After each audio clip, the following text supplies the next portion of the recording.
Монгол Улсын их хурлын дарга Зандаа хүүгийн энх болтод өнөөдөр Улсын их хурлын гишүүн, засгийн газрын гишүүн, хүн амын хөгжил, нийгмийн хамгааллын сайд Эрдэнэ Монгол Улсын төрөөс хүн амын хөгжлийн талаар баримтлах цогц бодлогын төслийг өргөн барьлаа. Монгол Улсын нийт хүн амын 28.1%-ийг тэгээс 14 насны, 65.7%-ийг 15-аас 59 насны, 6.2%-ийг 60-аас дээш насныхан эзэлж байна. Хүн амын 2010-аас 2040 оны хэтийн шинжилсэн тооцоогоор хөдөлмөрийн насны хүн амын эзлэх хувь өндөр байх хандлага ойрын 10 жилд үргэлжилэхээр байгаа талаар Улсын их хурлын даргад танилцуулсан юм. Төрөөс баримтлах цогц бодлого батлагдсанаар одоо цаашд Монгол Улсын хүн амын талаар баримтлах гол үзэл баримтлал нь юу байх юм? За мөн эргэцэн зохицуултуудыг хийх замаар бол цоошин эргэцэн орчныг бүрдүүлж хүн амын хөгжлийн бодлогыг хангах эргэцэн шинэ орчин бий болно гэж ингэж тооцож байна. За дээр нь хамгийн гол юм Монгол Улс өнөөдөр нийт хүн амд эзлэх хөдөлмөрийн насны хүн амын эзлэх хувь бол хамгийн өндөр түвшинд явж байгаа 60%-тай.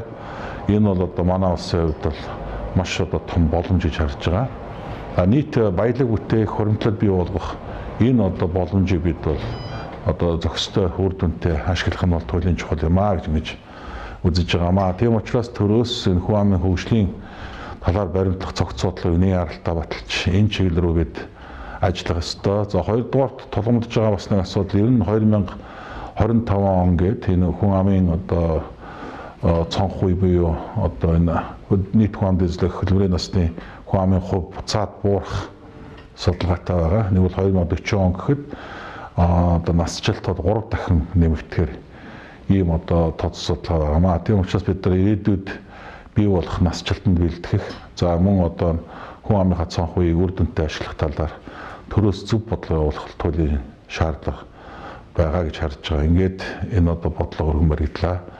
Удахгүй энэ бодлого батлагдсанаар Монгол улс маань хүн амын хөгжлийн талаар баримтлах цогц бодлоготой болно. Хүн амын бүтцийн өөрчлөлт нь урт хугацаанд хүн амын өсөлтийг сааруулж болзошгүй тул төрөлтийг дэмжих таатай нөхцөлийг бүрдүүлэн хүн амын өсөлтийг тогтворжуулах, насны тааламжтай бүтцийг удаан хугацаанд хадгалах, мөн хурдцтай явагдаж буй хүн амын насжилтад үр дүнтэй бэлтгэх шаардлагын үүднээс уг бодлогын баримт бичгийг боловсруулсан байна.